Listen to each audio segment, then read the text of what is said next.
La commande réseau va vous permettre de dupliquer un objet une fois avec des paramètres bien spécifiques. Alors pour l'illustrer, je vais utiliser ici un petit carré, on va dire C de 20 sur 20, un petit carré, et on va aller le dupliquer par exemple pour faire un damier.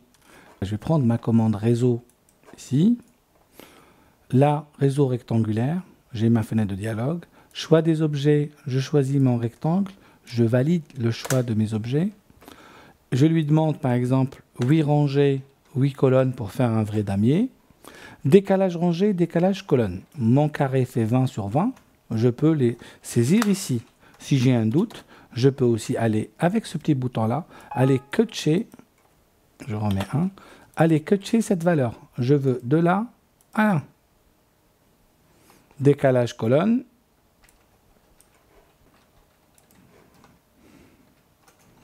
Voilà, aperçu ici. Et voilà, on a ici notre damier qui a été fait.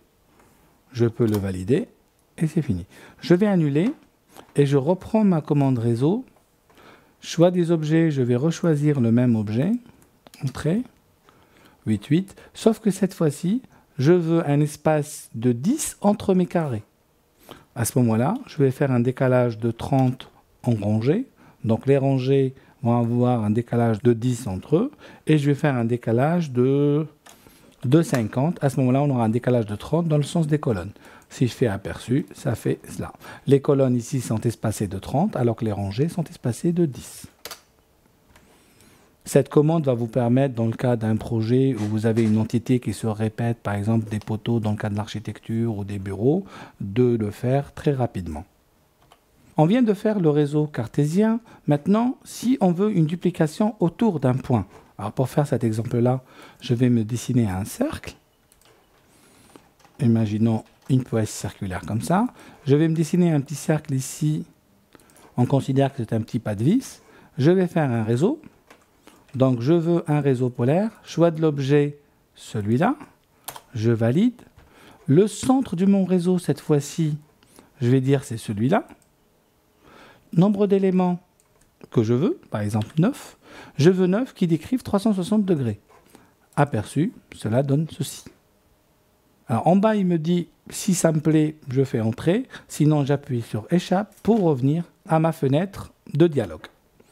Dans les méthodes ici, on pourrait regarder, nous avons le nombre total d'éléments avec l'angle à décrire, le nombre total d'éléments et l'angle entre les éléments, par exemple.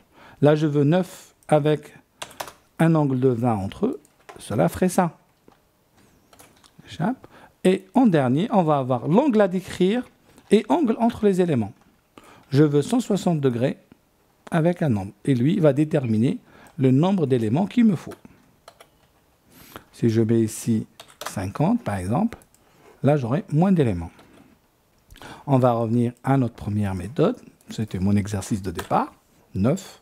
Donc, c'est la première. Et je veux un angle de 360 degrés. Je fais aperçu. Ça me plaît. Je fais entrer. Et voilà, j'ai appris à faire du réseau polaire.